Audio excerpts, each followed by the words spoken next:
Hi friends, তো দেখো আজকে আমাদের বাড়ি একটা স্পেশাল দিন। আজকে রান্না পুজো। আজকে অনেক কিছু রান্না হয়, 9 রকমের রান্না হচ্ছে। আজকে হচ্ছে ভাজাভুজি হবে 9 রকম। এটা হচ্ছে বেগুন ভাজা, এটা হচ্ছে পটল, এটা হচ্ছে কাঁচকলা, এটা হচ্ছে ঢেঁড়স, এটা হচ্ছে উচ্ছে, আর এখানে আছে রুই মাছ ভাজা হচ্ছে এইগুলো। আর এখানে রুই মাছ ভাজা, এখানে হচ্ছে ইলিশ মাছ রয়েছে, ইলিশ মাছ ভাজা হবে। আর এদিকে চাল কুমড়ো ভাজা হচ্ছে এই দিকটায়।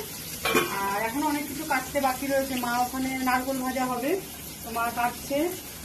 নারকোল ভাজা হবে, আলু ভাজা হবে, শসা ভাজা হবে। তো দেখতে থাকো, সব ভাজা হয়ে যাক, তারপর সব দেখাবো। তো ফ্রেন্ডস, রান্না পুজোর সবকিছু রান্না কমপ্লিট হয়ে গেছে। দেখতে থাকো কি কি রান্না করেছি। দেখো কি কি রান্না করেছি। এটা হচ্ছে বেগুন ভাজা, পটল ভাজা, কাঁচকলা ভাজা, শসা ভাজা, আলু ভাজা, করলা ভাজা, এখানে আছে চাল কুমড়ো ভাজা, এখানে আছে নারকোল ভাজা, এখানে আছে ঢেঁড়স ভাজা, আর এর মধ্যে আছে রুই মাছ ভাজা, এটা হচ্ছে ইলিশ মাছ ভাজা, এটা হচ্ছে ইলিশ মাছের তেল, এখানে আছে ইলিশ মাছের টক, তেঁতুল দিয়ে টক করা হয়েছে, আর এখানে আছে নারকোল দিয়ে মুসুর ডাল। এটা হচ্ছে নারকোল দিয়ে মুসুর ডাল করা হয়েছে ঘন করে একদম।